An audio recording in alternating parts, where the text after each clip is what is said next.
तो मेरी तरफ से गुड मॉर्निंग, जय श्री कृष्णा, राधे राधे, वालेकुम अस्सलाम, सत श्री अकाल, जिसका जो नाम सबका स्वागत बच्चे।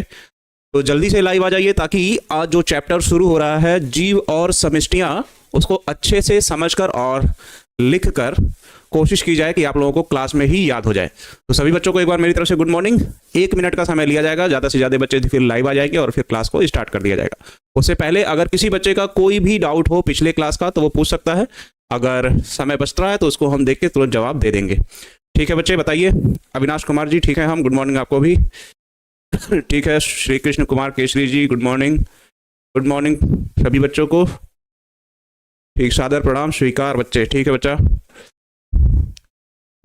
रोशन कुमार जी, होगा बच्चे, ऐसा नहीं है कि नहीं होगा, सारी चीज़ें होती रहेंगी। एक बार क्या कहते हैं, क्रैश कोर्स खत्म हो जाए सारे चैप्टर, वैसे भी 3-4 चैप्टर आपके बचे हुए हैं अभी, इससे ज़्यादा तो नहीं है। उसके बाद फिर सिर्फ जनवरी में प्रैक्टिस प्रैक्टिस प्रैक्टिस, सब्जेक्टिव हो चाहे ऑब्जेक्टिव हो, चाहे शॉर्ट आंसर हो चाहे लॉन्ग आंसर हो, ये सारी चीज़ें अच्छे से पढ़ के खत्म कर ली जाएगी। चलो, सादर प्रणाम बच्चे। चाहत जी, आप पिछले ईयर्स का क्वेश्चन पूछ रहे हैं, आई थिंक पेपर करा देंगे। चलो बताइए आपका वो क्वेश्चन।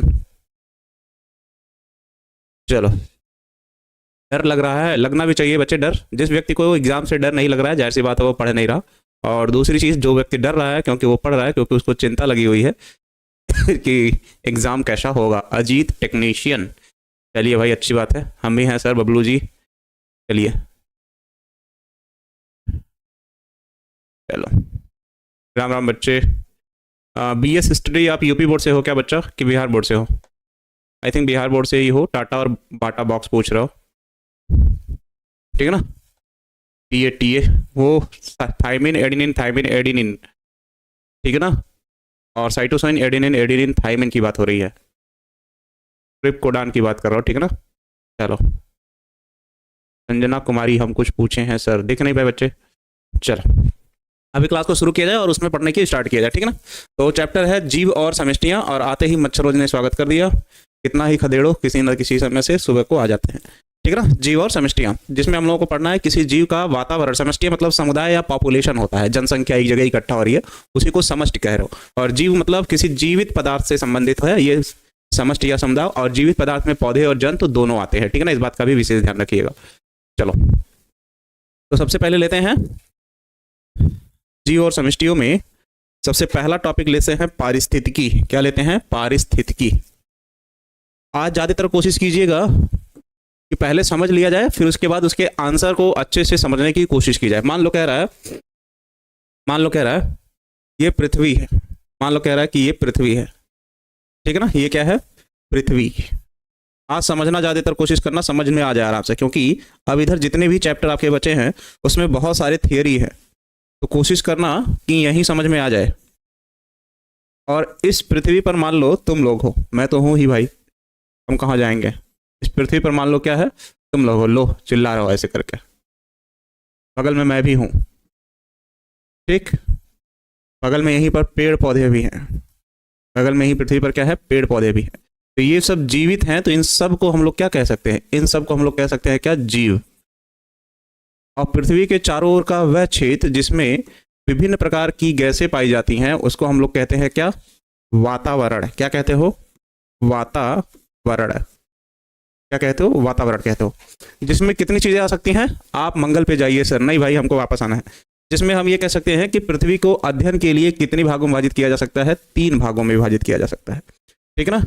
पहले भाग को हम लोग कहेंगे लिथोस्फीयर, लिथोस्फीयर, या इसे क्या कहोगे? स्थल मंडल, स्थल मंडल। दूसरा है हाइड्रोस्फीयर, हाइड्रोस्फीयर, या इसे कहोगे क्या? जल मंडल। कोशिश करना जितना हम बोल रहे हैं उस बातों पे ज़्यादा ध्यान देना, आपको इस चैप्टर में जितने भी सब्जेक्टिव होंगे आराम से वो तैयार हो जाएगा। हाँ, सादर प्रणाम बच्चे। और तीसरा है वायुमंडल, जिसको हम वातावरण भी कह रहे हो, या एटमॉस्फेयर। इसी को क्या कह रहा हूँ? इसी को कह रहा हूँ वायुमंडल। वायुमंडल में ही है, और तीनों को मिला के सबका अपना अपना क्या है? वातावरण है।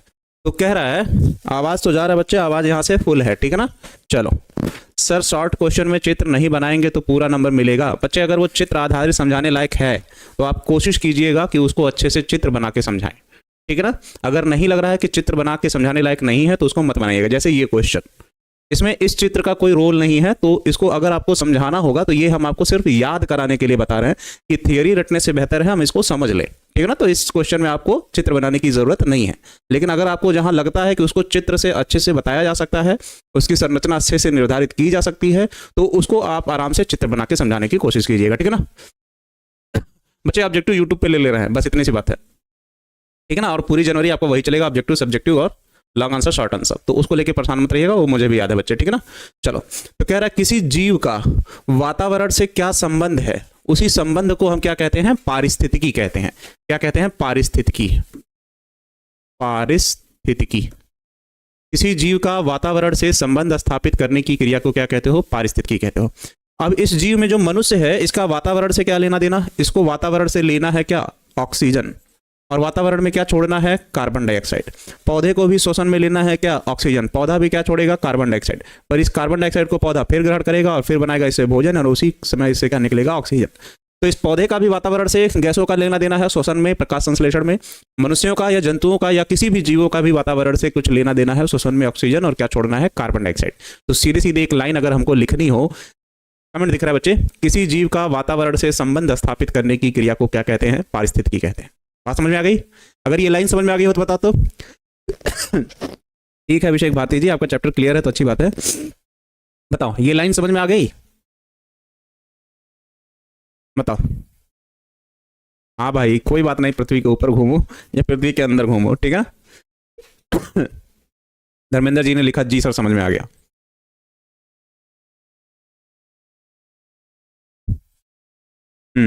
गुड मॉर्निंग, यस सर समझ में आ गया। माधवी कुमारी जी का, किसी जीव का वातावरण से संबंध स्थापित करने की क्रिया को क्या कहते हो, पारिस्थितिकी कहते हो। ठीक, चलो अब इसी से क्वेश्चन पूछेगा, क्या, पारिस्थितिकी की परिभाषा लिखिए। चलो क्वेश्चन क्या है, पारिस्थितिकी की परिभाषा लिखिए। उस पर से लाइट हटा दीजिएगा। पारिस्थितिकी की परिभाषा लिखिए, ठीक है ना। पारिस्थितिकी की परिभाषा लिखिए। तो पारिस्थितिकी की परिभाषा में अभी आपने बोला क्या, किसी जीव का वातावरण से संबंध स्थापित करने की क्रिया को क्या कहते हो, पारिस्थितिकी कहते हो। सेम चीज, हाँ रिटर्न नहीं है, रेटर है, ठीक है ना।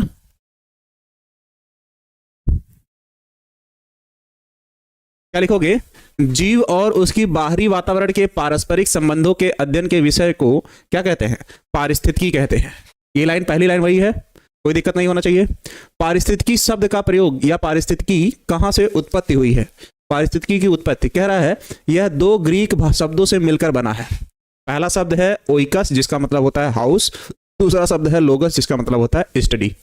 जिसके आधार पर सर्वप्रथम एच रेटर नामक वैज्ञानिक हैं, जो एक जंतु वैज्ञानिक थे, 1868 में इकोलॉजी शब्द का क्या किया था, प्रयोग किया था। तो अगर पूछेगा इकोलॉजी शब्द का प्रयोग किसने किया था, तो रेटर नामक वैज्ञानिक ने किया था। इसके बाद अर्नेस्ट हेकल ने 1870 में परिभाषा दी, किसकी, पारिस्थितिकी से। इनके अनुसार कह रहा, वातावरण के कार्बनिक संबंधों का अध्ययन क्या कहलाता है, पारिस्थितिकी कहलाता है। क्या कहलाता है, पारिस्थितिकी। तो अगर पूछेगा वातावरण के कार्बनिक संबंधों का अध्ययन पारिस्थितिकी कहलाता है, यह कथन किसका है, तो यह कथन है इसका, अर्नेस्ट हेकल का। पारिस्थितिकी शब्द का प्रयोग किसने किया था, तो एच रेटर ने सबसे पहले किया था। कब किया था, तो लिखा है 1868 में। अर्नेस्ट हेकल ने यह परिभाषा कब दी, तो ये दी थी 1870 में। फिर कह रहा, ओडम नामक एक वैज्ञानिक हैं, उन्होंने भी पारिस्थितिकी का परिभाषा दिया, और उन्होंने कहा कि पारिस्थितिकी वह विषय है जिसके अंतर्गत पारिस्थितिकी तंत्र की संरचना एवं कार्यों का अध्ययन किया जाता है। तो तीन वैज्ञानिकों द्वारा दिए गए तीन परिभाषाएं, और कभी कभी कथन देकर पूछ लेता है कि यह परिभाषा किसकी है। तो किसने यह कहा कि पारिस्थितिकी कार्बनिक पदार्थों के संबंधों का अध्ययन है, तो कार्बनिक पदार्थों वाला नाम किसने लिया था, अर्नेस्ट हेकल ने। किसने यह कहा कि पारिस्थितिकी परितंत्र की संरचना एवं कार्यों का अध्ययन है, तो ओडम ने। सर्वप्रथम पारिस्थितिकी शब्द का प्रयोग किसने किया था, तो रेटर ने।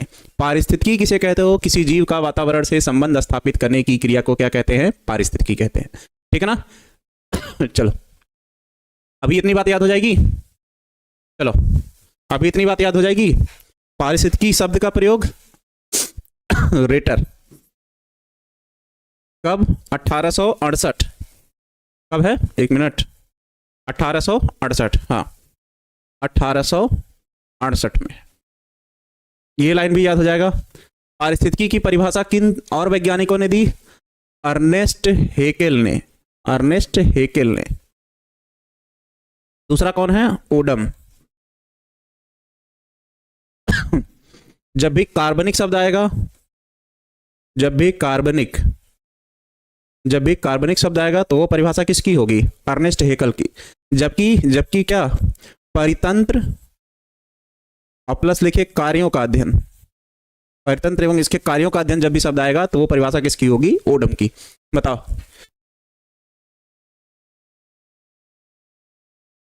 याद हो जाएगा? कमेंट देख रहे हैं ज्योति कुमारी जी, पर ज्यादा फोकस हो रहा है जो बच्चे लिख रहे हैं कि वैज्ञानिकों का नाम और ईयर लिख रहे हैं, क्योंकि वो एक बार लिखेंगे तो उनको याद हो जाएगा। अब अगर पूछे पारिस्थितिकी कितने प्रकार का होता है, ठीक, यहीं पे अगले पेज पे आओ। अगर पूछे पारिस्थितिकी कितने प्रकार का होता है, देखो आराम से एकदम सुन के ज्यादा याद होगा ये चैप्टर, इस बात पे ज्यादा ध्यान रखना, ठीक है ना? यह सब याद है, आप पढ़ाइए। चलिए, ठीक है ना? खांसी आने लगी यार। तो अगर पूछेगा पारिस्थितिकी के प्रकार, तो इसके प्रकार को कितने भागों में विभाजित किए हो? 2 भागों में विभाजित किए हो। एक को कहते हो स्व पारिस्थितिकी, स्व पारिस्थितिकी, स्व पारिस्थितिकी, और एक को कहोगे क्या? समुदाय पारिस्थितिकी, समुदाय पारिस्थितिकी।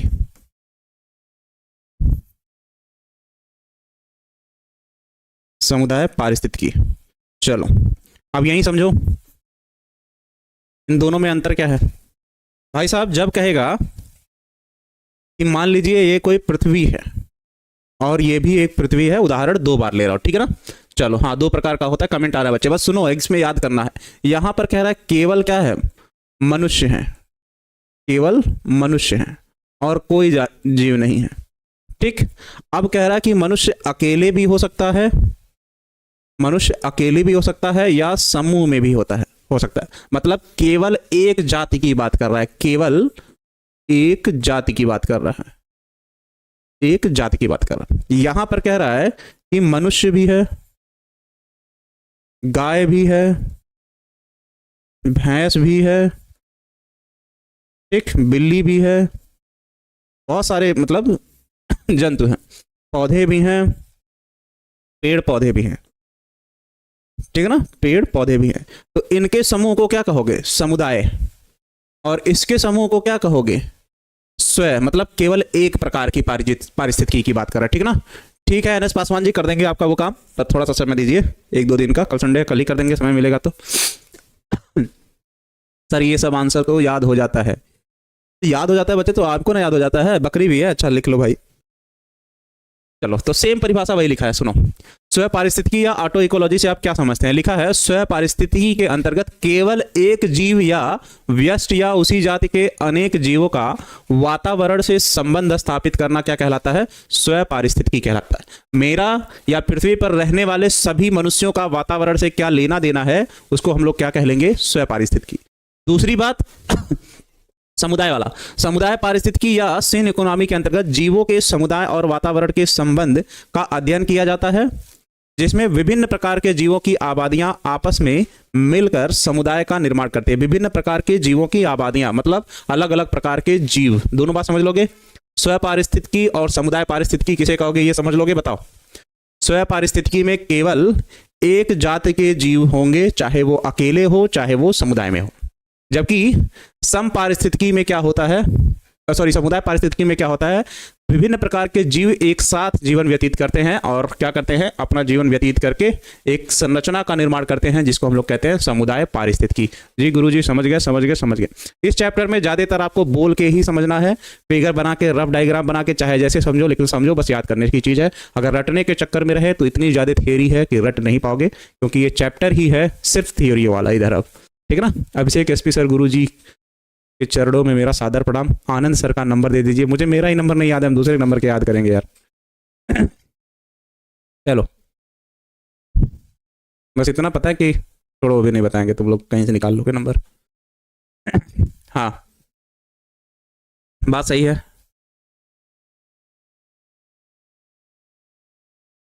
समझ में आ गया 100%। सही बात है अजीत जी, समझ में आ गया 100%। तो ये सब लोग लिख रहे हैं, पर एक लड़का लिखा है सर पुष्पा पुलिस को कुछ नहीं समझता था पर पुलिस ने उसको दबोच के जेल में डाल दिया। चलो, हाइग्रोस्कोपिक वाटर, हाँ अब आ जाएगा पारिस्थितिकी को प्रभावित करने वाले कारक। अब आएगा क्या, पारिस्थितिकी को प्रभावित करने वाले कारक। चलो अब देखो क्रम से याद है लग रहा है इन लोगों को। पारिस्थितिकी को प्रभावित करने वाले कारक, पारिस्थितिकी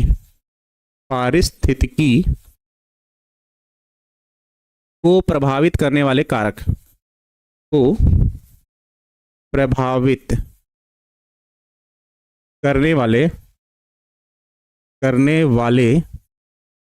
कारक, मतलब वैसे कौन कौन से कारक हैं या फैक्टर हैं जो पारिस्थितिकी को क्या करते हैं, प्रभावित करते हैं, नुकसान पहुंचाते हैं या लाभ पहुंचाते हैं, बस। तो इन कारकों को हम लोग दो श्रेणियों में विभाजित किए हैं। सबसे पहला कारक है कौन सा, हाँ 2 नंबर ही। सबसे पहला कारक है मान लो जैवीय कारक, जैवीय कारक। दूसरा है अजैवीय कारक, क्या है, अजैवीय कारक। पारिस्थितिकी को प्रभावित करने वाले कारक कितने हैं, 2। पहला अजैवीय, दूसरा पहला जैवीय, दूसरा अजैवीय कारक। इसको कहते हैं बायोटिक फैक्टर और इसको कहते हो एबायोटिक फैक्टर।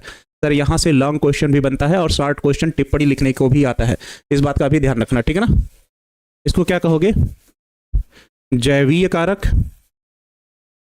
जैवीय कारक और अजैवीय कारक, ठीक। अब सुनो, इसको एक बार रिवाइज करो क्योंकि इसी से अब जितने भी क्वेश्चन बनने हैं अब इसी से बनने हैं, ठीक। चलो हाँ, पॉपुलेशन अभी आते हैं समुदाय वाले पे, ठीक है ना। कह रहा है जैवीय कारकों में क्या आता है, सब जैवीय कारकों में एक हो सकते हैं एनिमल, मतलब जंतु, और दूसरे हो सकते हैं, मान लो ये पहला ए और दूसरा बी में कह सकते हैं प्लांट या पेड़ पौधे। अरे यार अचानक, एक मिनट, हाँ चलो, हाँ याद है लग रहा सब लोगों को। चलो अब आपको जैवीय कारकों में तो जंतुओं का तो अपना जानते ही हो कि तुम पेड़ पौधों को खा रहे हो भोजन के रूप में, नुकसान भी कर रहे हो, तो तुम्हारे बारे में किताब में जैवीय कारकों में जो जंतुओं का उदाहरण है वो उतना नहीं दिया है, ठीक। हाँ, हमारा उदाहरण सिर्फ इससे दिया है कि इसके आधार पर पौधों को कितने भागों में विभाजित कर रहे हो, 2 भागों में। पहला है प्रकाश संश्लेषी पौधे, प्रकाश संश्लेषी पौधे। दूसरा है रसायन संश्लेषी पौधे, संश्लेषी पौधे, रसायन संश्लेषी पौधे। एक बार सभी को चार्ट बना के समझ लो, अभी सब देखो थियरी कितना आराम से याद हो जाएगा इसका। प्रकाश संश्लेषी तो जानते ही हो, जो प्रकाश संश्लेषण की उपस्थिति में अपने भोजन का निर्माण करते हैं, और रसायन संश्लेषी जिनमें हरित लवक तो है पर सूर्य का प्रकाश न मिलने के कारण वो अपने भोजन का निर्माण रासायनिक क्रियाओं द्वारा करते हैं। अब प्रकाश संश्लेषी होने के नाते ये क्या होगा, स्वपोषी भी हो सकता है पोषण के आधार पर, और अपना भोजन स्वयं नहीं बना रहा होगा तो क्या होगा, परपोषी होगा। अब परपोषी को फिर से डिवाइड किया कितने भागों में, 4 भागों में। परजीवी, परजीवी, सहजीवी, सहजीवी, मृतोपजीवी, मृतोपजीवी और कीटभक्षी लास्ट है। कीटभक्षी, कीटभक्षी पौधे अपने भोजन का निर्माण प्रकाश संश्लेषण में खुद करते हैं, लेकिन नाइट्रोजन की कमी के लिए किसी दूसरे जीव पर आश्रित हो जाते हैं, इसलिए उनको रखा गया है परपोषी की श्रेणी। और अजैविक कारकों में क्या हो जाता है, ताप हो जाता है, तापमान मान लो, दूसरा मान लो वायु मान लो, तीसरा मान लो क्या, प्रकाश मान लो, चौथा मान लो जल। ये सब अजैवीय कारक है, मृत है। ऐसा नहीं है कि तापमान हम कहीं इकट्ठा करके रखे टेम्परेचर तो घटेगा बढ़ेगा, नहीं, उतना ही रह जाएगा। वायु की मात्रा, साइकिल में हवा भरे 25 पाउंड, सुबह हो जाएगा 30 पाउंड। सूर्य का प्रकाश नहीं होगा, जल 1 लीटर भरे सुबह 2 लीटर हो जाएगा, ऐसा कुछ नहीं होता, ठीक है ना। हाँ, 4 प्रकार के पौधा लिख रहा कौन, टारगेट बुक 12 प्रिया कुमारी, उसने 4 प्रकार के ये लिख दिए थे, ठीक है ना, पहला, दूसरा, तीसरा और चौथा। अब इन्हीं से क्वेश्चन पूछता है कैसे, कि पारिस्थितिकी को प्रभावित करने वाले अजैवीय कारकों का वर्णन कीजिए, या पूछेगा पारिस्थितिकी को प्रभावित करने वाले जैवीय कारकों का वर्णन कीजिए, या खाली पूछेगा परजीविता किसे कहते हैं, या पूछेगा सहजीविता किसे कहते हैं, या पूछेगा मृतोपजीविता किसे कहते हैं, या पूछेगा कीटभक्षी किसे कहते हैं, या ऊपर पूछेगा परपोषी जीवों को कितने भागों में विभाजित किया गया है, या पूछेगा प्रकाश संश्लेषण के आधार पर स्वपोषी जीवों को कितने प्रकार में विभाजित किया गया है, प्रकाश संश्लेषी और रसायन संश्लेषी, या पूछेगा कि वातावरण पर या परिस्थिति पर प्रकाश का क्या प्रभाव पड़ता है, वायु का क्या प्रभाव पड़ता है, तापमान का क्या प्रभाव पड़ता है, जल का क्या प्रभाव पड़ता है। ऐसे बहुत सारे क्वेश्चन पूछेगा, ठीक है ना। मनुष्य परपोषी है यार, स्वपोषी थोड़ी है, प्रकाश संश्लेषण की क्रिया द्वारा अपने भोजन का निर्माण थोड़ी कर रहा है। हाँ, ये चार्ट आप लोगों को समझ में आ गया कि नहीं, इसके बाद बताओ, फिर इससे जितने भी क्वेश्चन बन रहे हैं उसको हम समझाने की कोशिश करें आपको। बताओ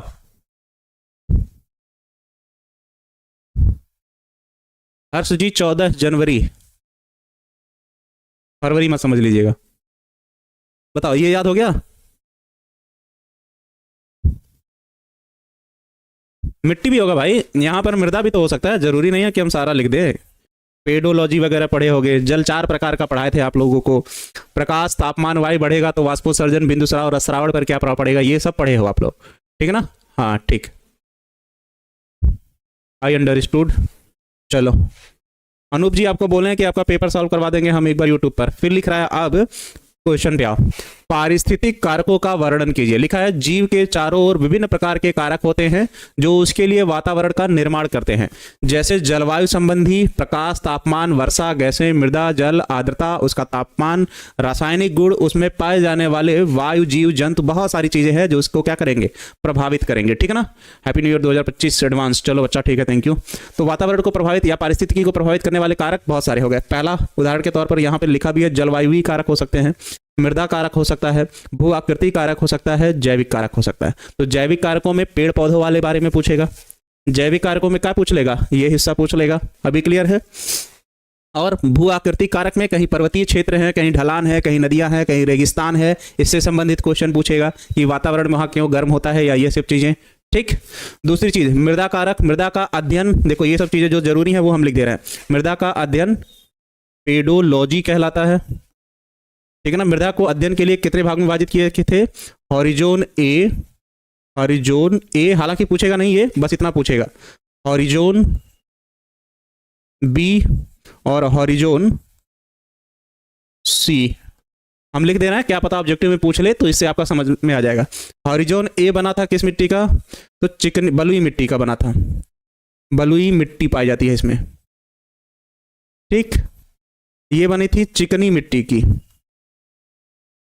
चिकनी मिट्टी की। ऑब्जेक्टिव पूछ सकता है, थियरी में तो कभी नहीं पूछेगा, ये बात हम लिख के दे सकते हैं। और ये बना होता है चट्टानों का, ये बना होता है क्या, चट्टानों का, ठीक है ना।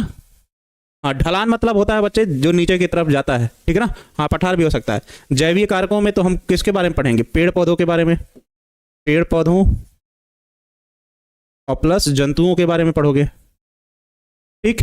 मृदा कारक हो गया, जलवायु संबंधी कारक, जलवायु संबंधी कारक में क्या लिख सकते हो, वर्षा लिख सकते हो, वर्षा मतलब जल ही हुआ, तापमान लिख सकते हो, ठीक है ना, ये सब चीजें लिख सकते हो, आर्द्रता लिख सकते हो, ये सब चीजें लिख सकते हो, और कुछ नहीं। तो अगर पूछेगा कि वातावरण को प्रभावित करने वाले कारक कौन कौन से हैं, तो वातावरण को प्रभावित करने वाले कारक वह संरचनाएं होती हैं जो वातावरण में, जो पर्यावरण है उसको क्या करती हैं, चाहे लाभ पहुंचा रही हो चाहे हानि पहुंचा रही हो।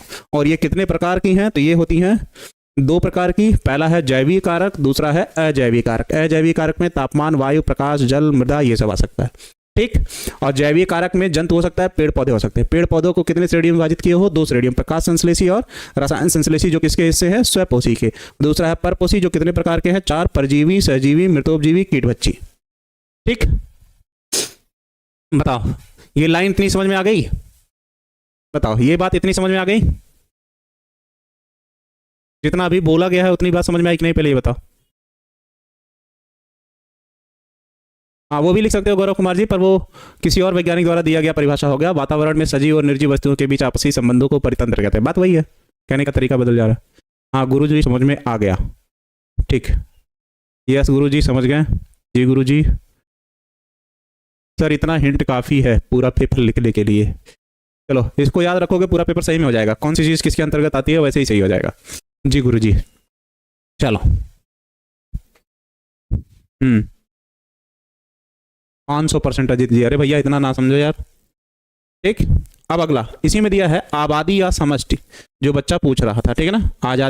आबादी या समष्टि। आबादी मतलब होता है समुदाय, और समुदाय को कहते हो पॉपुलेशन। तो आबादी कहीं पर लिखा हो या समष्टि कहीं पर लिखा हो तो इसका मतलब सिर्फ आप ये समझिएगा यहाँ जनसंख्या की बात की जा रही है, जनसंख्या की बात की जा रही है, बस शब्द बदल दिए गए हैं और कुछ नहीं है, ठीक है ना। आबादी और समष्टि से आप क्या समझते हैं? आबादी के प्रकारों का वर्णन करो। भैया आबादी तो ये भी थी, आबादी तो ये भी थी इतने प्रकार के जीवों की, आबादी तो ये भी है पर निर्जीव पदार्थों की है। तो यही चीज घुमा के फिर से पूछ लिया वो किसी और तरीके से, ठीक है ना। तो लिखा है किसी खास समय और क्षेत्र में एक ही प्रकार की स्पीसीज के व्यष्टियों, व्यष्टियों को इंडिविजुअल कहा जाता है, किसी एक जीव को कहते हो, या जीवों के कुल संख्या को क्या कहते हैं? आबादी कहते हैं। दूसरी बात, किसी क्षेत्र में किसी स्पीसीज की आबादी निश्चित नहीं होती है। जैसे कहीं गांव में 100 व्यक्ति रह रहे हैं, कहीं गांव में 1000 व्यक्ति रह रहे हैं, कहीं किसी कॉलोनी में 1-2 घर है, कहीं किसी कॉलोनी में बहुत सारे घर हैं। फिर लिखा है समय के साथ यह प्राकृतिक आबादी एवं जैविक कारकों के चलते बदलती रहती है, इसलिए इस आबादी के अध्ययन में निम्नलिखित कारकों को हमेशा ध्यान में रखना पड़ता है। तो आबादी मतलब क्या हो जाएगी? जनसंख्या। और वो जनसंख्या किसी एक प्रजाति की भी हो सकती है और वो जनसंख्या बहुत सारी प्रजातियों की भी हो सकती है। और कह रहा है जब भी हम जनसंख्या की बात करेंगे तो कुछ महत्वपूर्ण बिंदु ऐसे होंगे जिसको हमको विशेष रूप से ध्यान में रखना होगा, ठीक है ना। सर पेपर को सब्जेक्टिव में फाड़ देंगे, बस ऑब्जेक्टिव में थोड़ा कंफ्यूजन है, तो ऑब्जेक्टिव को हम चीर देंगे साथ में मिलकर आपके। बताओ, एक तरफ तुम पकड़ना, एक तरफ हम पकड़ लेंगे। अब बताओ गौरव कुमार, बताओ, बात समझ में आ जाएगी? चलो, एनडीए का फॉर्म कहाँ भर रहा बैठ के भाई? यहाँ एक लड़का। ये लिखा है स्पीसीज के सदस्यों की संख्या पर हम लोग पहले हेडिंग डालेंगे कि हम लोग ये देखेंगे कि जितनी भी प्रजातियां, स्पीसीज मतलब प्रजातियां, उसकी संख्या कितनी है। अगर मनुष्य है तो वो कितने रह रहे हैं, कोई जानवर है, गाय है, तो वो कितनी संख्या में है, तो उसी की आबादी पता करोगे, जनसंख्या पता करोगे, ठीक ना। चलो अगला, एक निश्चित स्थान या क्षेत्र की बात हो रही है। अब कह रहा है कि एक भैंस यहाँ है पटना में, दूसरी भैंस है कहाँ? मधेपुरा में, तीसरी भैंस है खगड़िया में, चौथी भैंस है कहाँ पर? जहानाबाद में, पांचवी भैंस है कहाँ पर? किसी और शहर में। तो उसके समूह को आबादी थोड़ी कहोगे, उन सबको एक स्थान पर रहना चाहिए, इस बात का विशेष ध्यान दोगे। और दूसरा है निश्चित समय पर, एक ही समय पर आबादी निकालना है। ऐसा नहीं कि 1-2 बजे बाद निकाल लो, 1-10 बजे निकाल लो। 1 मिनट प्रिंसिपल कॉल।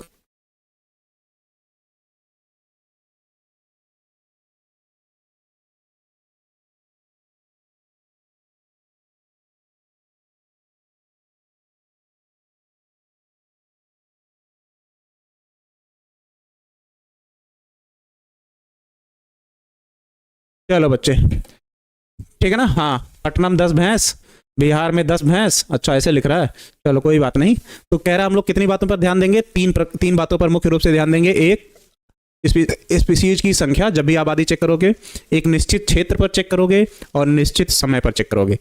आज जाके गिन के आए 2 भैंस है, कल जाके गिन के आए 4 भैंस है, तो भैया वो गड़बड़ हो जाएगा, ठीक है ना। वीडियो रुक गया है? नहीं भाई, वीडियो रुका नहीं है, हम ही थोड़ी देर के लिए गए थे, कॉल आ गया था प्रिंस सर का।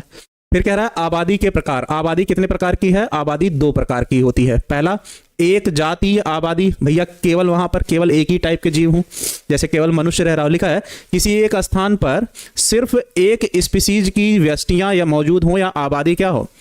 मौजूद हो, उसे क्या कहोगे? एक जातीय आबादी, केवल मनुष्य रह रहा हो और कुछ ना है। दूसरा, मिश्रित या बहुजातीय आबादी, जब किसी एक स्थान पर एक से ज्यादा स्पीसीज व्यष्टियां मौजूद हो और सबों की सामूहिक संख्या को मिश्रित या बहुजातीय आबादी कहोगे। जैसे अपने गांव में देखो, तुम्हारी इस गांव में केवल मनुष्य हैं तो उसे कहोगे एक जातीय आबादी। तुम्हारे गांव में मनुष्यों के साथ गाय, भैंस, कुत्ता, बिल्ली, बंदर, हाथी, घोड़ा सब है, ठीक है ना, जानवर है, सब कुछ है। गोरखपुर की धरती से सादर प्रणाम बच्चे, ठीक है ना। तो उसके समूह को क्या कहोगे? मिश्रित या बहुजातीय आबादी कहोगे। और पारिस्थितिकी विज्ञान के अनुसार मिश्रित आबादी को सामान्यतः समुदाय कहा जाता है एवं आबादी की खास जीव की व्यष्टियों के लिए उसे उपयोग किया जाता है। तो सीधे सीधे कह रहा पारिस्थितिकी में उसी आबादी को हम क्या कहते हैं? समुदाय कहते हैं, और कुछ नहीं कहा है, ठीक है ना। चलो, बिहार में बहुत भैंस हैं, कोई बात नहीं बच्चे, जीवन उनके लिए भी जरूरी है जितना आपके लिए जरूरी है, ठीक है ना। हाँ, गुलाब जुबैर आई थिंक नाम है बच्चे। बच्चे खत्म नहीं हो पाएगा तब सोच लो, फिर आप ही चिल्लाओगे ये टाइम से खत्म नहीं हुआ सर और रिवीजन करने का समय नहीं मिला। सारी चीजें पढ़ने से जरूरी है, सारी चीजों को रिवाइज करना। चलो,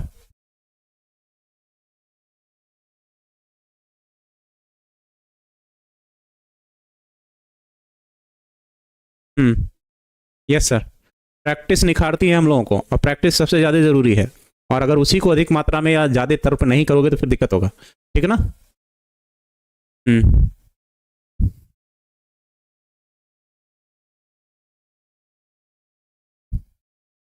चलिए, हाँ, चलो आगे फिर है जलवायु संबंधी कारक। और फिर जो हम आपसे कह रहे थे, चलो उसको पहले समझ, इसको नहीं, पहले पढ़ लेते हैं हम लोग किसको,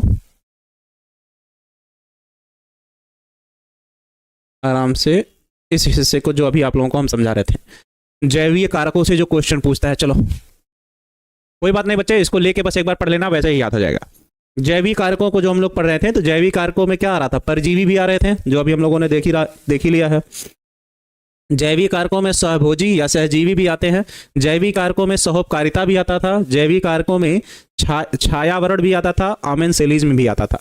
परजीविता, सहभोजिता, सहोपकारिता, छायावरण और अमेनसेलिज्म, या कह रहा है पैरासिटिज्म, कोलिनसेलिज्म, म्यूटिसेलिज्म, कैमोफ्लिगस, एमेनसेलिज्म, ठीक है ना। ये उसके उदाहरण है, किसके, जो अभी हम लोग पढ़ रहे थे, किसको, इसको, कहाँ गया भाई,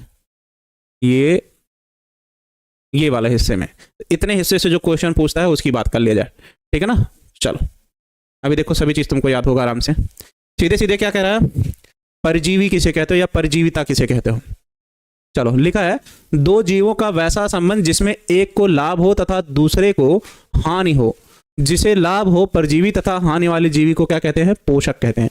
जैसे उदाहरण के तौर पे समझो कि हमारे शरीर में सिर वाला हिस्सा है और कुछ लोगों को सिर में क्या पड़ जाते हैं, जुएं पड़ जाते हैं। तो उस जू को हमारे शरीर से खून या भोजन मिल जाएगा, तो उसको तो लाभ हो रहा है, पर हमारे लिए वो क्या है, हानिकारक है। तो जब दो जीव परस्पर एक दूसरे के साथ निवास करें जिसमें एक को लाभ हो और दूसरे को हानि हो, तो इस अवस्था को हम क्या कहते हैं, परजीविता कहते हैं। इस अवस्था को क्या कहते हैं हम, परजीविता कहते हैं। और जिसको हानि होती है उसको कहते हैं हम लोग क्या, पोषक। जिसको हानि होती है उसे क्या कहते हो, पोषक। और जिसको लाभ होता है वो है परजीवी। तो जब दो जीव परस्पर एक दूसरे के साथ जीवन व्यतीत करते हैं, उसमें से एक को लाभ तथा दूसरे को हानि होता है, तो इस अवस्था को परजीविता कहते हैं। जैसे मनुष्य के सर में पाए जाने वाले जू, जो हमारे शरीर से भोजन लेता है, हमें नुकसान पहुंचाता है, तो हम हुए पोषक और वो हुआ परजीवी और उसको होता है लाभ। बात समझ में आ गई, बताओ, बात समझ में आ गई। अभिषेक भैया मेरा दिल निकाल के हाथ में आ गया, अच्छी बात है। मेरा कमेंट पढ़िए, अमन कुमार केसरी, पढ़ देंगे भाई।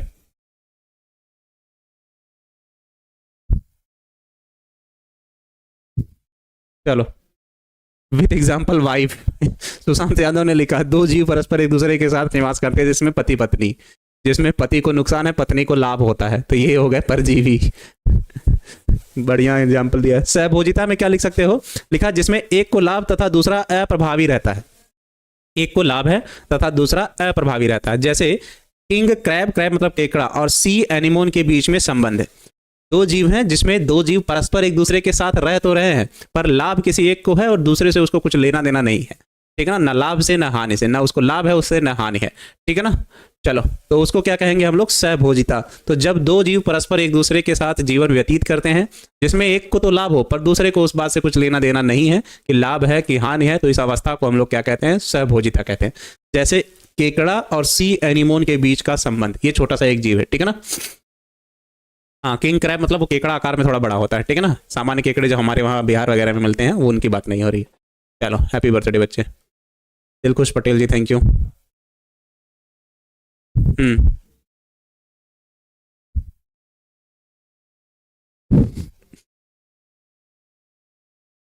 माचिस को तो बेकार में बदनाम किया जाता है, आग तो आप बच्चे लगाए हुए हैं कमेंट में नंबर मांग के। ठीक, अगला सहोपकारिता कह रहा है जिसमें दोनों जातियों को लाभ होता है, जैसे हाइड्रा एवं जूप्लैक्टेला एक सवाल है इन दोनों के बीच। तो जब दो जीव परस्पर एक दूसरे के साथ जीवन व्यतीत करें और दोनों को एक दूसरे से लाभ हो, तो उसे को कहोगे क्या, सहोपकारिता।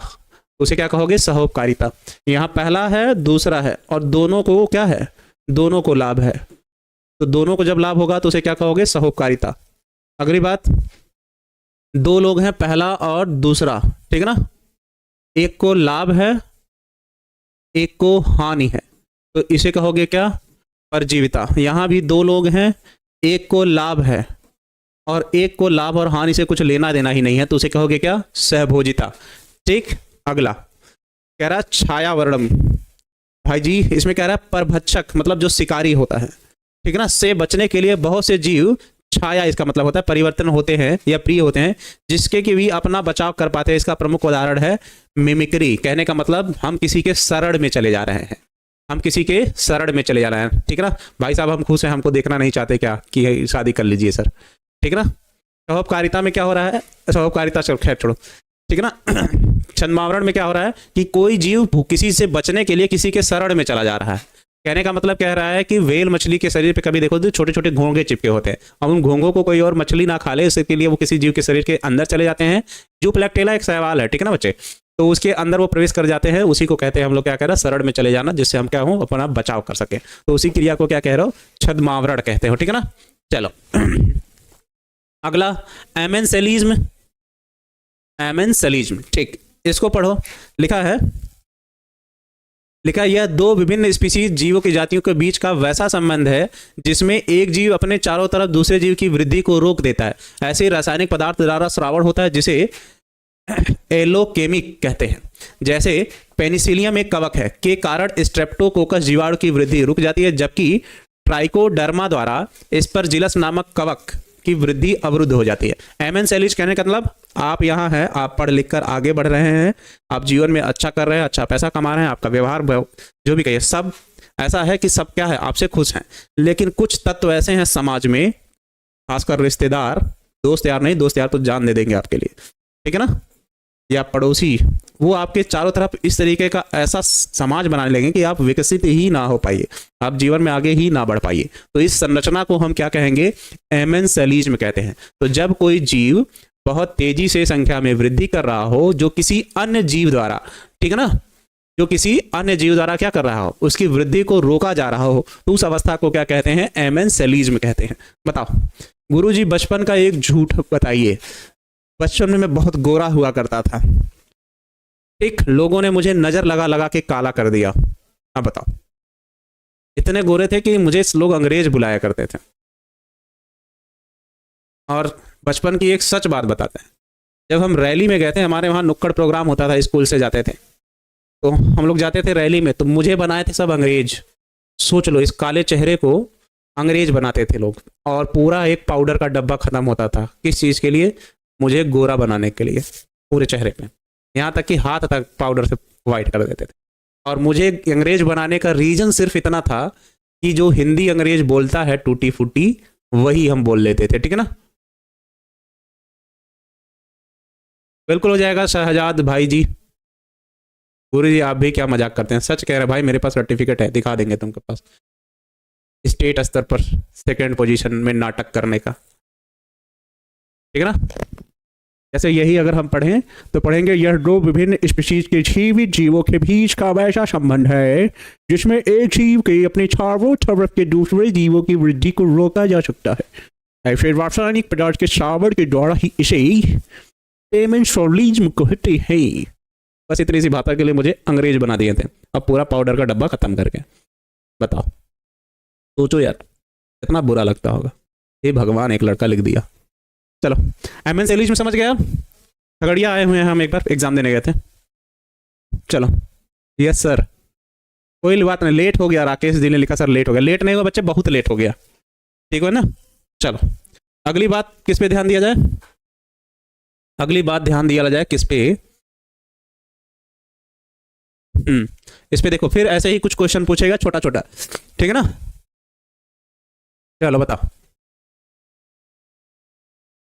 चलो आप भी बोले जैसे, चलो चलो ठीक है ना। तो ऐसे कुछ क्वेश्चन और भी पूछता है, सहभोजिता, परजीविता, सहोपकारिता, अंतरजातीय स्पर्धा, वही जैविक कारकों में से, ठीक है ना। चलो क्या कलुआ सर, अरे वाह क्या तारीफ है। पहला क्या है? सहभोजिता, ऐसे पारस्परिक क्रिया जिसमें एक जाति को लाभ होता है और दूसरी जाति को न लाभ होता हो न हानि होता हो, उसे सहभोजिता कहते हैं। जैसे शार्क मछली की पीठ पर बैठी जुड़ी चूषक मछली को अच्छे भोजन की प्राप्ति तथा परबच्ची से सुरक्षा मिलती है, लेकिन अप्रभावी रहती है, इसका उस चीज से कुछ लेना देना नहीं है। वही परिभाषा है पर थोड़ा सा बड़ा लिख दिया गया, जो अभी थोड़ी देर पहले लिखे थे। परजीविता, परपोषी की बाह्य पृष्ठ पर आहार पूर्ति करने वाले परजीवी बाह्य परजीवी कहलाते हैं। जैसे मानव सिर पर जूं का संग्रह अमरबेल परजीवी पौधा है जो कि सामान्य बड़े पादपों पर वृद्धि करता है। अंतः परजीवी परपोषी के शरीर में विभिन्न स्थलों यकृत, वृक्क, फुसफुस, लाल रुधिर कणिकाओं आदि में पाए जाते हैं। मतलब ये जीवाणुओं की बात कर रहा है जो हमारे शरीर में होते हैं उदाहरण के तौर पर, ठीक है ना। चलो बताओ, सेम वही परिभाषा किसी और तरीके से पूछ लिया टिप्पणी के लिए, ठीक है ना, 2 नंबर में। अगला, सहोपकारिता, जैविक समुदाय के दो जातियों के बीच पारस्परिक लाभ हेतु सहजीवन होता है। मतलब जब दो जीव परस्पर एक दूसरे के साथ जीवन व्यतीत करें और दोनों को एक दूसरे से लाभ हो तो उसी को हम लोग क्या कहते हैं, सहजीविता कहते हैं। जबकि पारस्परिक क्रिया करने वाले दोनों जातियां अनिकटता के साथ रहती हैं तो इसे क्या कहते हैं, सहोपकारिता कहते हैं। जैसे पादप और अपने पुष्प परागित करने के बीजों की प्रकीर्णन के लिए प्राणियों की सहायता चाहिए होती है, तो दोनों एक दूसरे के क्या होते हैं, लाभदायक होते हैं, ठीक है ना। फैजन समी जी, किस बात का रिप्लाई बच्चे, इसी प्रकार कवकों और उच्च कोटि पादपों की जड़ों के बीच कवक मूल पाया जाता है साहचर्य के रूप में, जिसे सहोपकारिता कहते हो। कवक मृदा अत्यावश्यक पोषक तत्वों के अवशोषण में पादपों में सहायक करते हैं, जबकि बदले में पादप कवकों की ऊर्जा उत्पत्ति के लिए कार्बोहाइड्रेट देते हैं। मतलब सबको एक दूसरे से लाभ है, बस इतने से मतलब है, जिसको हम लोग क्या कह रहे हैं, सहोपकारिता कहते हो, ठीक है ना। बताओ किस बात का रिप्लाई भाई, 2 नंबर में पूछेगा। एक ही क्वेश्चन, इससे लॉन्ग आंसर आना है। पारिस्थितिकी किसे कहते हैं, इसको प्रभावित करने वाले कारकों का अध्ययन करो। या क्वेश्चन पूछेगा लॉन्ग आंसर में कि पारिस्थितिकी तंत्र को प्रभावित करने वाले जैवीय कारकों का अध्ययन करो, या पारिस्थितिकी को प्रभावित करने वाले अजैवीय कारकों का अध्ययन करो। बस ये 3 क्वेश्चन पढ़ लो, इस चैप्टर से लॉन्ग आंसर खत्म है। बाकी सब 2-2 नंबर में टिप्पणी करने के लिए या लघुत्तरी में पूछेगा।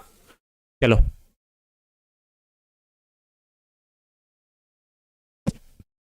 ठीक है ना, ठीक है गौतम जी।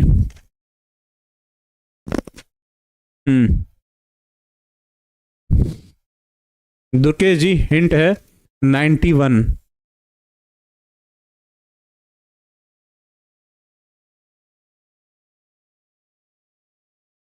क्या लिखा, नवादा जिले में। चलो बताओ,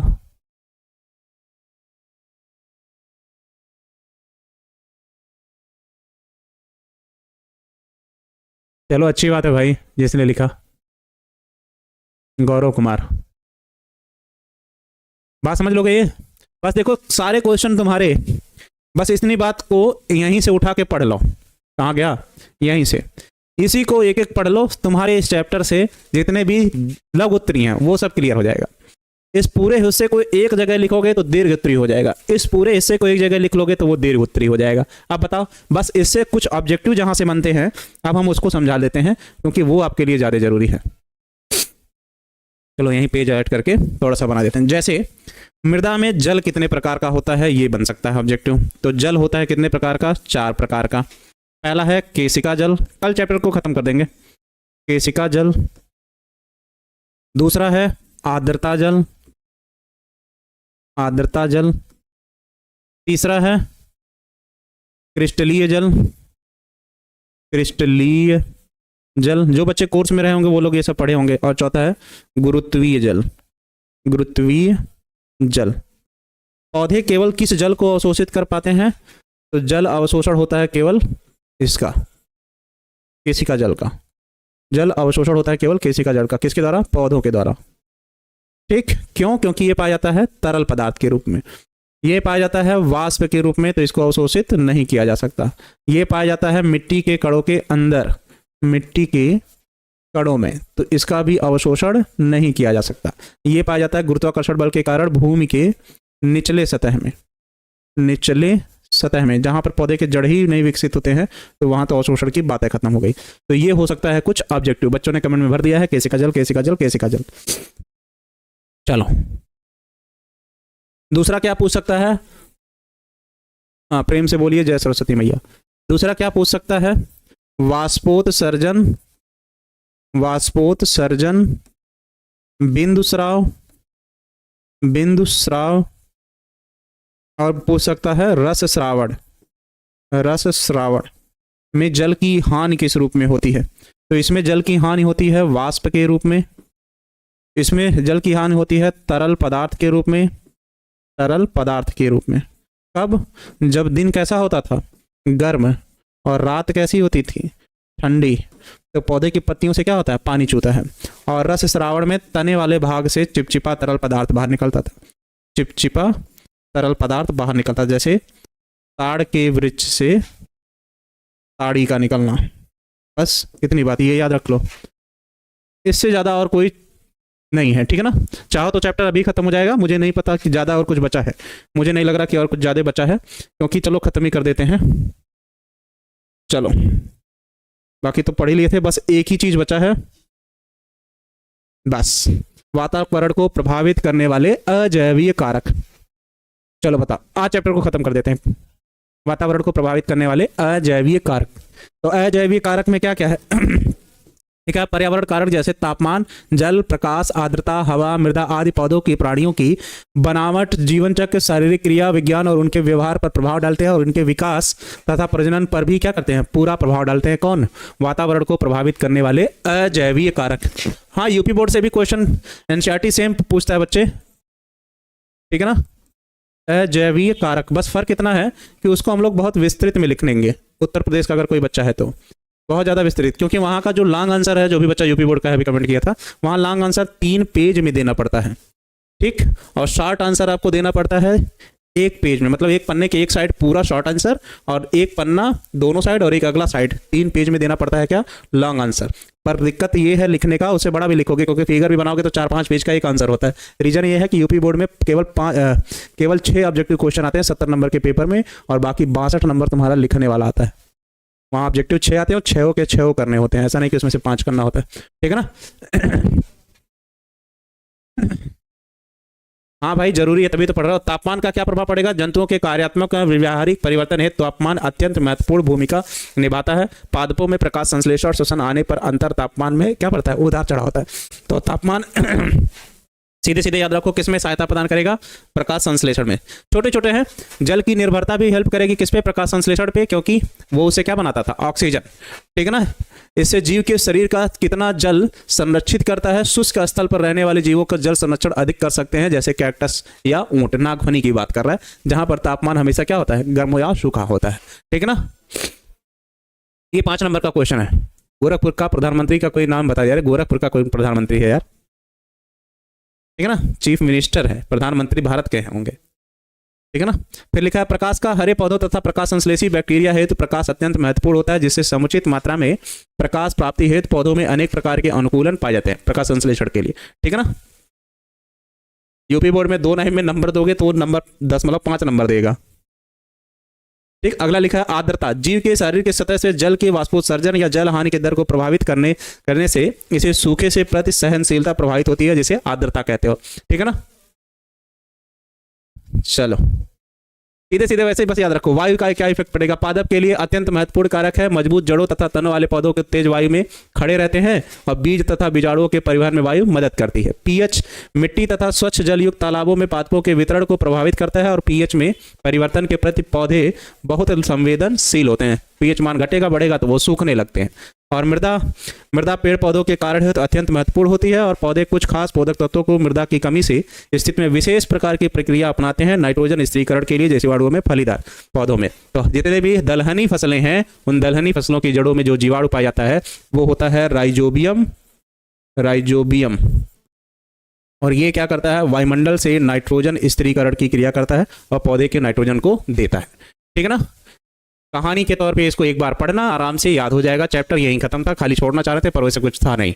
आप ज्यादा फोकस करिएगा बच्चे, किस चीज पे, हम आपको पहले ही बता दे रहे हैं, आप ज्यादा फोकस करिएगा इन चीजों पे। बस इन हेडिंग को अगर पढ़ लिए, आपके लघु उत्तरीय और दीर्घ उत्तरीय क्वेश्चन आराम से खत्म हो जाएंगे, बिना किसी सोच समझ के, ज्यादा मेहनत करने के, ठीक है ना। भाई साहब, हम भी यूपी बोर्ड से पढ़े, प्राण निकल जाता है, ये तो है। इंटर में 64% लाके गांव के टॉपर थे, सोच लो उस समय। चलो कमेंट देख रहे हैं मिस्टर विवेक कुमार जी। चलो, ब्रह्मास्त्र काफी है आप लोगों के लिए। अगर उसको कोई पूरा पढ़ रहा है तो उसको क्रैश कोर्स में पढ़ने की जरूरत नहीं है, और पूरा रटना बहुत बड़ी बात है उसके लिए, ठीक है ना। चलो सर जी, कनेर कैसे जन्म लेता है? चलो भाई, अगले क्लास में ले लेना, अभी अगले सर की क्लास है, ठीक है ना। चलो। गुड नाइट, मुस्कुराते रहिए, अच्छे से पढ़िए और ध्यान दीजिए पढ़ाई पे, ठीक है ना। चलो बाय।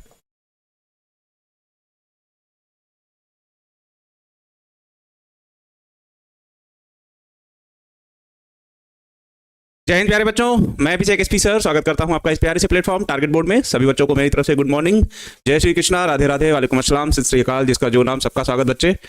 तो जल्दी से लाइव आ जाइए ताकि आज जो चैप्टर शुरू हो रहा है जीव और समष्टियां, उसको अच्छे से समझकर और लिखकर कोशिश की जाए कि आप लोगों को क्लास में ही याद हो जाए। तो सभी बच्चों को एक बार मेरी तरफ से गुड मॉर्निंग। 1 मिनट का समय लिया जाएगा, ज़्यादा से ज़्यादा बच्चे फिर लाइव आ जाएंगे और फिर क्लास को स्टार्ट कर दिया जाएगा। उससे पहले अगर किसी बच्चे का कोई भी डाउट हो पिछले क्लास का तो वो पूछ सकता है, अगर समय बच रहा है तो उसको हम देख के तुरंत जवाब दे देंगे। ठीक है बच्चे, बताइए। अविनाश कुमार जी, ठीक है, हम गुड मॉर्निंग आपको भी। ठीक है, श्री कृष्ण कुमार केसरी जी, गुड मॉर्निंग। गुड मॉर्निंग सभी बच्चों को, ठीक, सादर प्रणाम स्वीकार बच्चे, ठीक है बच्चा। रोशन कुमार जी, होगा बच्चे, ऐसा नहीं है कि नहीं होगा, सारी चीज़ें होती रहेंगी। एक बार क्या कहते हैं, क्रैश कोर्स खत्म हो जाए सारे चैप्टर, वैसे भी 3-4 चैप्टर आपके बचे हुए हैं अभी, इससे ज़्यादा तो नहीं है। उसके बाद फिर सिर्फ जनवरी में प्रैक्टिस प्रैक्टिस प्रैक्टिस, सब्जेक्टिव हो चाहे ऑब्जेक्टिव हो, चाहे शॉर्ट आंसर हो चाहे लॉन्ग आंसर हो, ये सारी चीज़ें अच्छे से पढ़ के खत्म कर ली जाएगी। चलो, सादर प्रणाम बच्चे। चाहत जी, आप पिछले ईयर्स का क्वेश्चन पूछ रहे हैं, आई थिंक पेपर करा देंगे। चलो बताइए आपका वो क्वेश्चन। चलो, डर लग रहा है, लगना भी चाहिए बच्चे डर। जिस व्यक्ति को एग्जाम से डर नहीं लग रहा है, जाहिर सी बात है वो पढ़ नहीं रहा। और दूसरी चीज़, जो व्यक्ति डर रहा है क्योंकि वो पढ़ रहा है, क्योंकि उसको चिंता लगी हुई है कि एग्ज़ाम कैसा होगा। अजीत टेक्नीशियन, चलिए भाई, अच्छी बात है, हम भी हैं सर, बबलू जी, चलिए।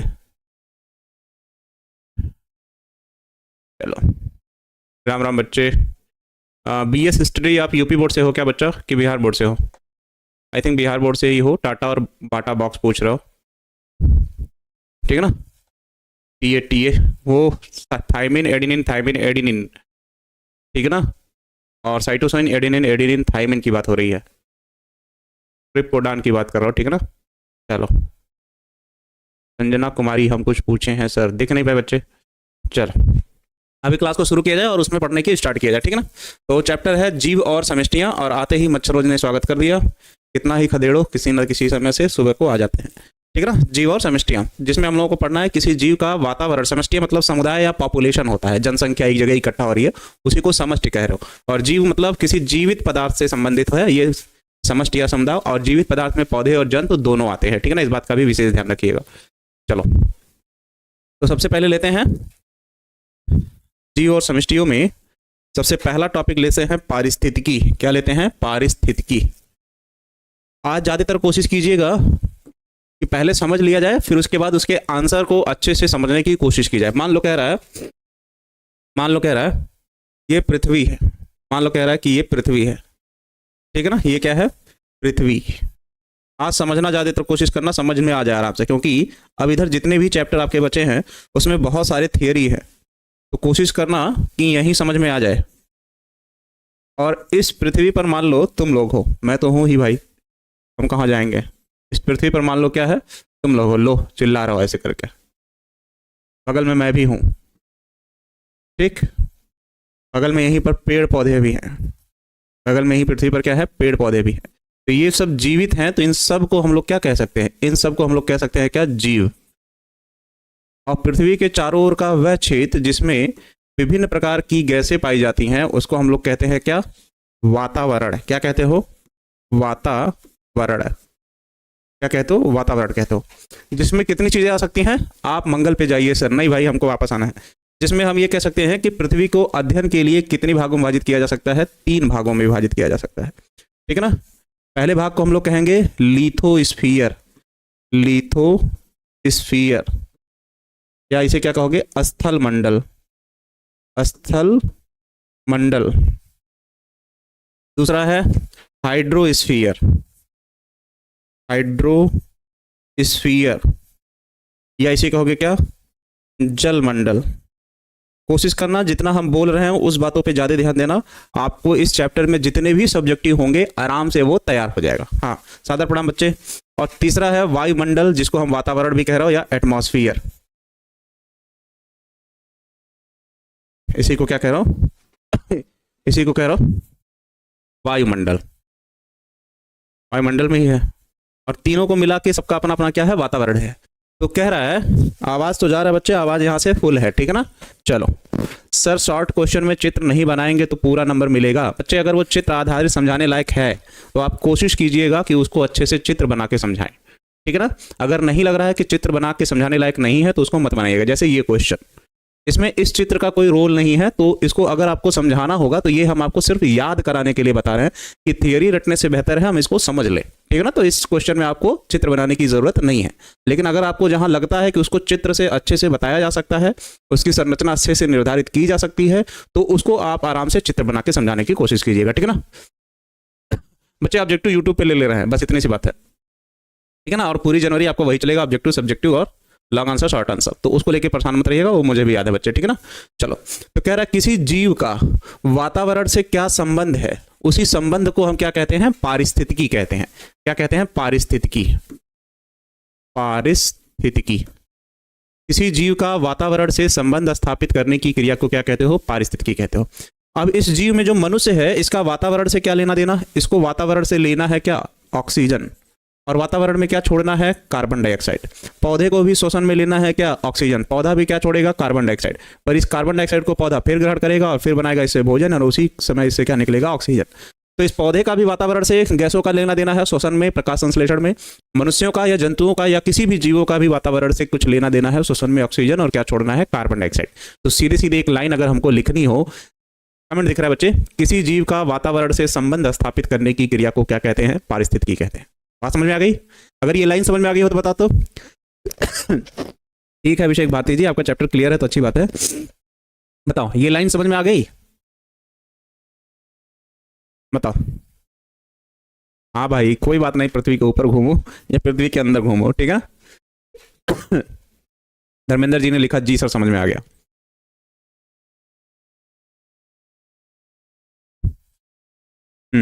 गुड मॉर्निंग, यह सर समझ में आ गया माधवी कुमारी जी का। किसी जीव का वातावरण से संबंध स्थापित करने की क्रिया को क्या कहते हो, पारिस्थितिकी कहते हो, ठीक। चलो, अब इसी से क्वेश्चन पूछेगा क्या, पारिस्थितिकी की परिभाषा लिखिए। चलो, क्वेश्चन क्या है, पारिस्थितिकी की परिभाषा लिखिए। उसमें से लाइट हटा दीजिएगा। पारिस्थितिकी की परिभाषा लिखिए, ठीक है ना। पारिस्थितिकी की परिभाषा लिखिए। तो पारिस्थितिकी की परिभाषा में अभी आपने बोला क्या, किसी जीव का वातावरण से संबंध स्थापित करने की क्रिया को क्या कहते हो, पारिस्थितिकी कहते हो। सेम चीज, हाँ, रिटर्न नहीं है, रेटर है, ठीक है ना।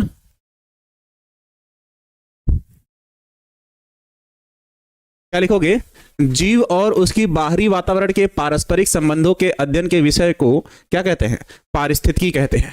ये लाइन, पहली लाइन वही है, कोई दिक्कत नहीं होना चाहिए। पारिस्थितिकी शब्द का प्रयोग या पारिस्थितिकी कहां से उत्पत्ति हुई है, पारिस्थितिकी की उत्पत्ति कह रहा है, यह दो ग्रीक शब्दों से मिलकर बना है। पहला शब्द है ओइकस, जिसका मतलब होता है हाउस, दूसरा शब्द है लोगस, जिसका मतलब होता है स्टडी। जिसके आधार पर सर्वप्रथम एच रेटर नामक वैज्ञानिक हैं, जो एक जंतु वैज्ञानिक थे, 1868 में इकोलॉजी शब्द का क्या किया था, प्रयोग किया था। तो अगर पूछेगा इकोलॉजी शब्द का प्रयोग किसने किया था, तो रेटर नामक वैज्ञानिक ने किया था। इसके बाद अर्नेस्ट हेकल ने 1870 में परिभाषा दी किसकी, पारिस्थितिकी से।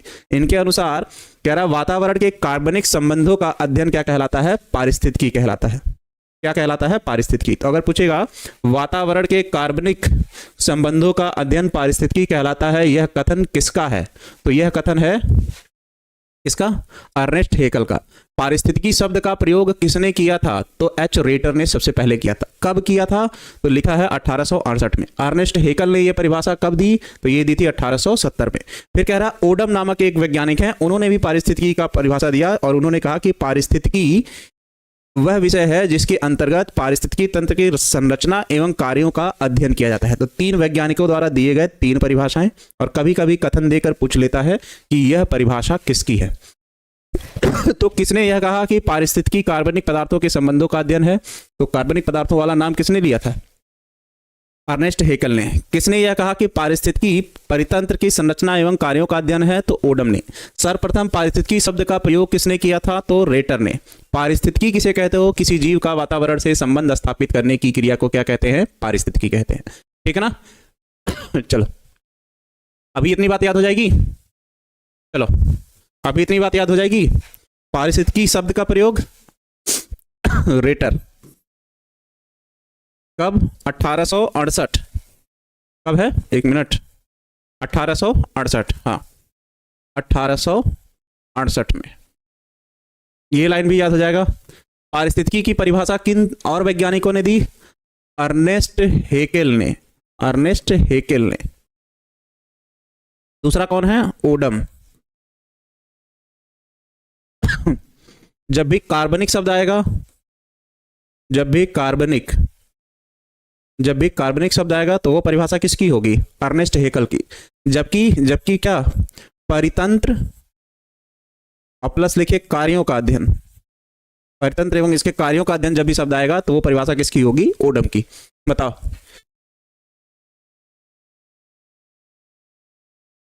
याद हो जाएगा? कमेंट देख रहे हैं ज्योति कुमारी जी, पर ज्यादा फोकस हो रहा है जो बच्चे लिख रहे हैं कि वैज्ञानिकों का नाम और ईयर लिख रहे हैं, क्योंकि वो एक बार लिखेंगे तो उनको याद हो जाएगा। अब अगर पूछे पारिस्थितिकी कितने प्रकार का होता है, ठीक, यहीं पे अगले पेज पे आओ। अगर पूछे पारिस्थितिकी कितने प्रकार का होता है, देखो आराम से एकदम सुन के ज्यादा याद होगा ये चैप्टर, इस बात पे ज्यादा ध्यान रखना, ठीक है ना? ये सब याद है, आप पढ़ाइए। चलिए, ठीक है ना? खांसी आने लगी यार। तो अगर पूछेगा पारिस्थितिकी के प्रकार, तो इसके प्रकार को कितने भागों में विभाजित किए हो? 2 भागों में विभाजित किए हो। एक को कहते हो स्व पारिस्थितिकी, स्व पारिस्थितिकी, स्व पारिस्थितिकी, और एक को कहोगे क्या? समुदाय पारिस्थितिकी, समुदाय पारिस्थितिकी।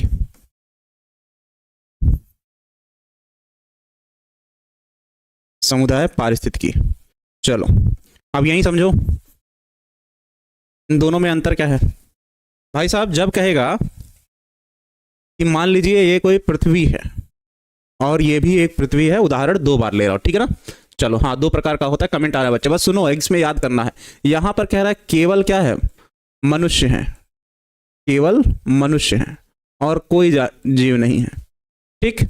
अब कह रहा है कि मनुष्य अकेले भी हो सकता है, मनुष्य अकेले भी हो सकता है या समूह में भी हो सकता है। मतलब केवल एक जाति की बात कर रहा है, केवल एक जाति की बात कर रहा है, एक जाति की बात कर रहा है। यहां पर कह रहा है कि मनुष्य भी है, गाय भी है, भैंस भी है, एक बिल्ली भी है, बहुत सारे मतलब जंतु हैं, पौधे भी हैं, पेड़ पौधे भी हैं, ठीक है ना? पेड़ पौधे भी हैं।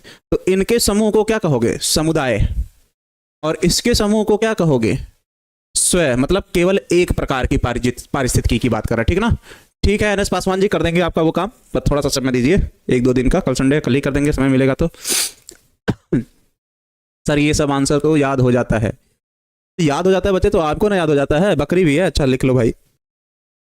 चलो तो सेम परिभाषा वही लिखा है, सुनो।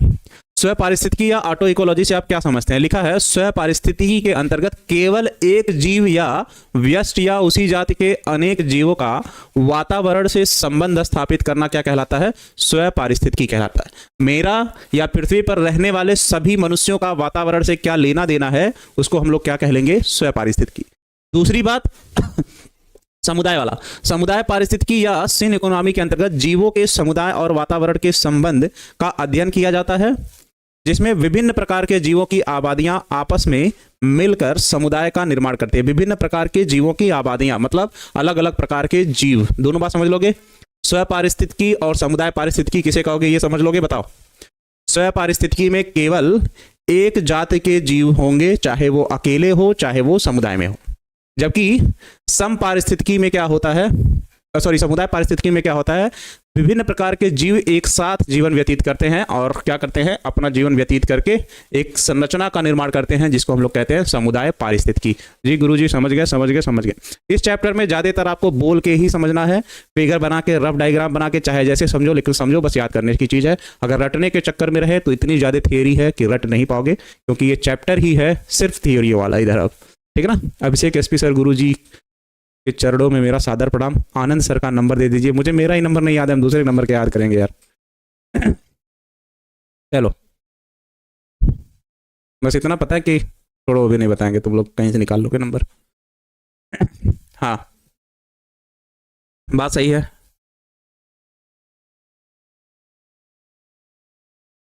समझ में आ गया 100%। सही बात है अजीत जी, समझ में आ गया 100%। तो ये सब लोग लिख रहे हैं, पर एक लड़का लिखा है सर पुष्पा पुलिस को कुछ नहीं समझता था, पर पुलिस ने उसको दबोच के जेल में डाल दिया। चलो, हाइग्रोस्कोपिक वाटर, हाँ अब आ जाएगा पारिस्थितिकी को प्रभावित करने वाले कारक। अब आएगा क्या? पारिस्थितिकी को प्रभावित करने वाले कारक। चलो अब देखो, क्रम से याद है लग रहा है इन लोगों को। पारिस्थितिकी को प्रभावित करने वाले कारक, पारिस्थितिकी, पारिस्थितिकी को प्रभावित करने वाले कारक, को प्रभावित करने वाले कारक। मतलब वैसे कौन कौन से कारक हैं या फैक्टर हैं जो पारिस्थितिकी को क्या करते हैं? प्रभावित करते हैं, नुकसान पहुंचाते हैं या लाभ पहुंचाते हैं, बस। तो इन कारकों को हम लोग दो श्रेणियों में विभाजित किए हैं। सबसे पहला कारक है कौन सा? हाँ 2 नंबर ही। सबसे पहला कारक है मान लो जैवीय कारक, जैवीय कारक। दूसरा है अजैवीय कारक। क्या है? अजैवीय कारक। पारिस्थितिकी को प्रभावित करने वाले कारक कितने हैं? 2। पहला अजैवीय, दूसरा पहला जैवीय, दूसरा अजैवीय कारक। इसको कहते हैं बायोटिक फैक्टर और इसको कहते हो एबायोटिक फैक्टर। सर यहां से लॉन्ग क्वेश्चन भी बनता है और शॉर्ट क्वेश्चन टिप्पणी लिखने को भी आता है, इस बात का भी ध्यान रखना, ठीक है ना? इसको क्या कहोगे? जैवीय कारक, जैवीय कारक और अजैवीय कारक, ठीक। अब सुनो, इसको एक बार रिवाइज करो क्योंकि इसी से अब जितने भी क्वेश्चन बनने हैं अब इसी से बनने हैं, ठीक। चलो हाँ, पॉपुलेशन अभी आते हैं समुदाय वाले पे, ठीक है ना? कह रहा है जैवीय कारकों में क्या आता है? सब जैवीय कारकों में एक हो सकते हैं एनिमल, मतलब जंतु, और दूसरे हो सकते हैं, मान लो ये पहला ए और दूसरा बी में कह सकते हैं प्लांट या पेड़ पौधे। अरे यार अचानक, एक मिनट, हाँ चलो, हाँ याद है लग रहा सब लोगों को। चलो अब आपको जैवीय कारकों में तो जंतुओं का तो अपना जानते ही हो कि तुम पेड़ पौधों को खा रहे हो भोजन के रूप में, नुकसान भी कर रहे हो, तो तुम्हारे बारे में किताब में जैवीय कारकों में जो पेड़ जंतुओं का उदाहरण है वो उतना नहीं दिया है, ठीक। हाँ, हमारा उदाहरण सिर्फ इससे दिया है कि इसके आधार पर पौधों को कितने भागों में विभाजित कर रहे हो? 2 भागों में। पहला है प्रकाश संश्लेषी पौधे, प्रकाश संश्लेषी पौधे। दूसरा है रसायन संश्लेषी पौधे, संश्लेषी पौधे, रसायन संश्लेषी पौधे। एक बार सभी को चार्ट बना के समझ लो, अभी सब देखो थियरी कितना आराम से याद हो जाएगा इसका। प्रकाश संश्लेषी तो जानते ही हो, जो प्रकाश संश्लेषण की उपस्थिति में अपने भोजन का निर्माण करते हैं, और रसायन संश्लेषी जिनमें हरित लवक तो है पर सूर्य का प्रकाश न मिलने के कारण वो अपने भोजन का निर्माण रासायनिक क्रियाओं द्वारा करते हैं। अब प्रकाश संश्लेषी होने के नाते ये क्या होगा? स्वपोषी भी हो सकता है पोषण के आधार पर, और अपना भोजन स्वयं नहीं बना रहा होगा तो क्या होगा? परपोषी होगा। अब परपोषी को फिर से डिवाइड किया कितने भागों में? 4 भागों में। परजीवी, परजीवी, सहजीवी, सहजीवी, मृतोपजीवी, मृतोपजीवी, और कीटभक्षी लास्ट है। कीटभक्षी, कीटभक्षी पौधे अपने भोजन का निर्माण प्रकाश संश्लेषण में खुद करते हैं, लेकिन नाइट्रोजन की कमी के लिए किसी दूसरे जीव पर आश्रित हो जाते हैं, इसलिए उनको रखा गया है परपोषी की श्रेणी। और अजैविक कारकों में क्या हो जाता है? ताप हो जाता है, तापमान मान लो। दूसरा मान लो वायु मान लो। तीसरा मान लो क्या? प्रकाश मान लो। चौथा मान लो जल।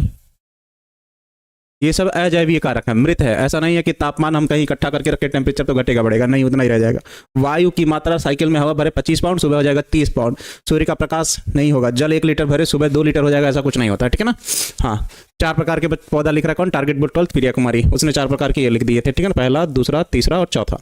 अब इन्हीं से क्वेश्चन पूछता है कैसे कि पारिस्थितिकी को प्रभावित करने वाले अजैवीय कारकों का वर्णन कीजिए, या पूछेगा पारिस्थितिकी को प्रभावित करने वाले जैवीय कारकों का वर्णन कीजिए, या खाली पूछेगा परजीविता किसे कहते हैं, या पूछेगा सहजीविता किसे कहते हैं, या पूछेगा मृतोपजीविता किसे कहते हैं, या पूछेगा कीटभक्षी किसे कहते हैं, या ऊपर पूछेगा परपोषी जीवों को कितने भागों में विभाजित किया गया है, या पूछेगा प्रकाश संश्लेषण के आधार पर स्वयंपोषी जीवों को कितने प्रकार में विभाजित किया गया, प्रकाश संश्लेषी और रसायन संश्लेषी, या पूछेगा कि वातावरण पर या पारिस्थितिकी पर प्रकाश का क्या प्रभाव पड़ता है, वायु का क्या प्रभाव पड़ता है, तापमान का क्या प्रभाव पड़ता है, जल का क्या प्रभाव पड़ता है। ऐसे बहुत सारे क्वेश्चन पूछेगा, ठीक है ना। मनुष्य परपोषी है यार, स्वयंपोषी थोड़ी है, प्रकाश संश्लेषण की क्रिया द्वारा अपने भोजन का निर्माण थोड़ी कर रहा है। हाँ, ये चार्ट आप लोगों को समझ में आ गया कि नहीं? इसके बाद बताओ फिर इससे जितने भी क्वेश्चन बन रहे हैं उसको हम समझाने की कोशिश करें आपको। बताओ